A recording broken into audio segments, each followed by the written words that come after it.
Est-ce que votre lampe de chevet est branchée dans le bon sens? Ah, on a du champ électrique alors que la lampe est éteinte. Vous trouverez le lien de notre site internet dans la description de la vidéo. Bonjour, je suis Philippe Cissé et aujourd'hui j'avais envie de vous parler d'un sujet qui peut peut-être vous interpeller, c'est est-ce que votre lampe de chevet est branchée dans le bon sens?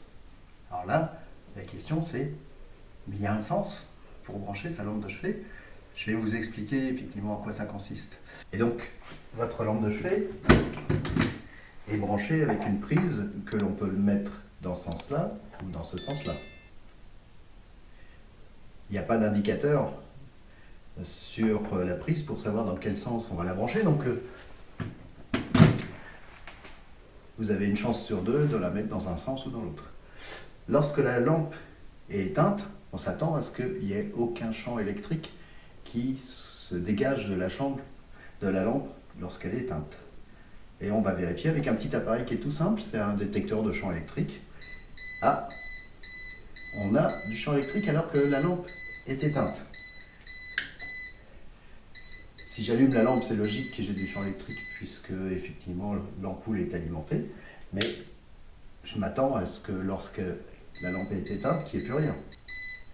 Lampe éteinte, lorsqu'elle dégage du champ électrique, c'est le mauvais sens. Pour rectifier ça, ce qu'on va faire, c'est tout simplement retourner la prise, retourner la fiche et la rebrancher au même endroit. Et là, on va vérifier effectivement que j'ai bien plus de champ électrique lorsqu'elle est éteinte. Si je rallume ma lampe de chevet, j'ai du champ électrique, c'est normal puisque effectivement j'ai une alimentation. Lorsque je l'éteins, et là c'est le bon sens, j'ai plus de champ électrique qui se dégage de la partie qui se trouve après l'interrupteur.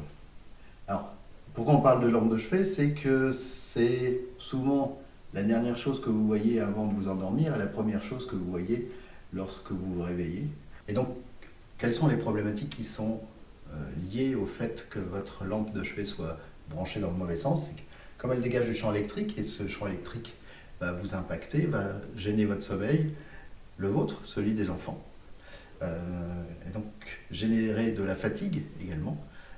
Si certaines formes d'électro-hypersensibilité sont des fatigues anormales liées au champ électrique. Donc c'est pour ça que dans le diagnostic géobiologique, on porte une attention beaucoup plus poussée sur les lieux de sommeil, en tout cas les chambres, et notamment on va vérifier que tous vos équipements soient branchés dans le bon sens. Vous avez vu la fiche, on peut la mettre dans un sens ou dans l'autre, on a une chance sur deux de la mettre dans le bon sens, et 100% de chance de la mettre dans le bon sens si on s'équipe de petits détecteurs. Celui-là, vous voyez, là je l'ai branché dans le bon sens, me permet de vérifier que mon équipement, que ma lampe de chevet est correctement branchée. Si ce genre d'appareil vous intéresse pour pouvoir faire vous-même le diagnostic, cet appareil-là c'est effectivement un mesureur de champ électrique, la marque PeakMeter. Vous pouvez trouver ça sur le site Navoti. Ça vaut autour d'une quinzaine d'euros. Ça vous permet effectivement d'être autonome sur le diagnostic de vos lampes de chevet et pouvoir effectivement toutes les brancher dans le bon sens à coup sûr. Et donc, je vais vous mettre le lien sous cette vidéo, le lien produit, où vous allez pouvoir effectivement trouver cet appareil et faire votre propre diagnostic. Est-ce que ma lampe de chevet est branchée dans le bon sens?